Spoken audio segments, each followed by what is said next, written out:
3월 26일 한절 묵상의 하늘길교회 최낙순 목사입니다. 오늘 나눌 말씀은 사도행전 17장 11절의 말씀입니다. 베레아에 있는 사람들은 데살로니가에 있는 사람들보다 더 너그러워서 간절한 마음으로 말씀을 받고 이것이 그러한가 하여 날마다 성경을 상고함으로. 아멘. 저는 평소 통화하는 것보다 문자를 더 선호하고 모르는 번호는 받질 않습니다. 전화를 붙잡고 있는 것이 제겐 시간 낭비처럼 느껴지기 때문입니다. 그런데 간혹 010으로 시작되는 번호를 혹시 하는 마음으로 받으면 여지없이 텔레마케팅일 때가 있습니다. 상담원이 친절하게 이런저런 내용을 막힘없이 소개하지만 도무지 귀가 기울여지지 않습니다. 그래서 대충 듣다가 제 관심사가 아닌 것 같으면 괜찮습니다 하고 끊게 됩니다. 평소 아무런 대가 없이 주어지는 혜택은 없다고 확신하기에 상담원의 말이 잘 들어지지가 않습니다. 오늘 말씀에는 두 종류의 사람들이 등장합니다. 하나는 데살로니가에 있던 사람들인데 그들은 마치 텔레마케팅을 대하는 저와 같이 행동했습니다. 사도 바울이 이곳에서 복음을 전할 때 일부를 제외하곤 말씀을 받지 않았습니다. 오히려 바울을 대적하는 사람들의 선동에 넘어가서 그는 베레아로 도망쳐올 수밖에 없었습니다. 그런데 그렇게 도망쳐온 베레아 사람들은 데살로니가 사람들과는 많이 달랐습니다.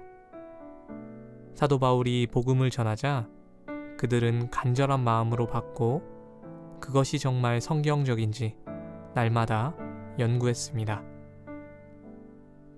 사도 바울이 전한 복음의 내용이 달랐을 리 없습니다. 그렇기 때문에 이 현상은 사역자의 역량에 따른 것이 아니라 회중들의 마음가짐의 문제였습니다. 그렇다면 그들의 마음가짐에는 어떤 차이가 있었을까요? 여기서 너그러운에 쓰인 유게네스테로이라는 단어는 사회적으로 더 높은 신분을 의미합니다. 하지만 그들은 동등한 사회적 위치를 가진 사람들이었기 때문에 이것을 성품에 대한 표현으로 해석하는 것이죠. 그래서 다른 번역본들은 더 신사적이었다고 해석했습니다. 요즘식으로 말하자면 베레아 사람들이 더 매너 있게 행동했다는 뜻입니다. 베레아 사람들이 이런 평가를 받을 수 있었던 근거는 다름 아닌 그들의 행동이었습니다. 데살로니가의 사람들은 사도 바울이 전한 복음을 제대로 듣지도 않고 이단적이라 결론지었습니다. 그러나 베레아의 사람들은 하나님에 대한 이야기를 대충 듣거나 자기 마음대로 판단하지 않았습니다. 그들은 다른 사람의 말을 청종할 수 있었고 또 그것의 진위 여부를 정확하게 판단하기 위해 날마다 성경을 연구하는 열심이 있었습니다. 말씀은 이런 모습을 너그럽다고 칭찬합니다. 그러한 마음가짐이 영적으로 유익하다는 것을 가르쳐주고 있는 것이죠. 저와 여러분들도 하나님의 말씀 앞에 너그러워지길 소망합니다. 오늘날에도 너그럽지 못한 자들은 말씀을 성급하게 판단하거나 무분별하게 받아들입니다. 사실 이단들의 가르침은 대부분 성경을 날마다 읽기만 해도 분별할 수 있는 것들입니다.